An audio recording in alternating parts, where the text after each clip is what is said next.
चतानी सरे आम ले लो। कैसे बा हो लगे आके खुले आम ले लो। दे बाधे रही तमाम ले लो। न टाइम वेस्ट करो टेस्ट अभी टटके है गा। अरे टटके है गा। तनी देखी जरा आवा तोरा आम के सवाद गोरी खटके बा, बाकी हटके बा। तोरा आम के सवाद बड़ी खटके बा, बाकी हटके बा। तनी चिखा ना दो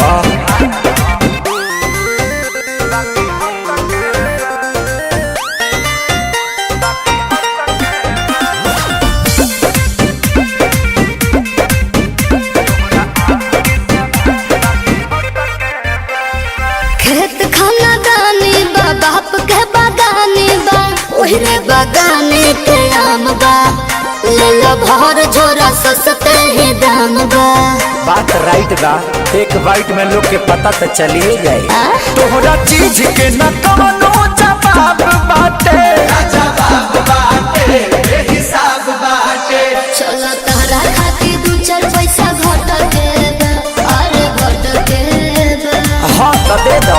चलो छोड़ दे। चटके बा अरे चटके बा। अरे तोरा आम के सवाद गोरी खटके बा, बाकी हटके बा। अच्छा आम के सवाद बड़ी खटके बा, बाकी हटके बा। कौन छुछुर लागत रे।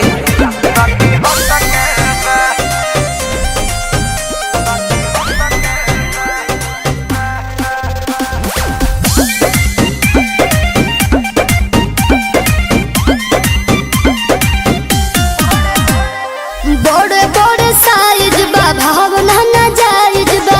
सौदा बा पाकल न कांच बा। अच्छा। वक्त कहता ने अभिनव साच बा। अच्छा तो सुनो, हाँ हो तोहरा लंगड़ा के तगड़ा सवाद बाटे। जिंदाबाद बाटे जिंदाबाद बाटे। सारे राहुल हरी फिर जुस मटक बा। अरे मटक बा। हाँ तो पहुँच जाए रे। सही हो चटके बा अरे चटके बा। हाँ तोरा आम के सवाद गोरी खटके बा, बाकी हटके बा। अच्छा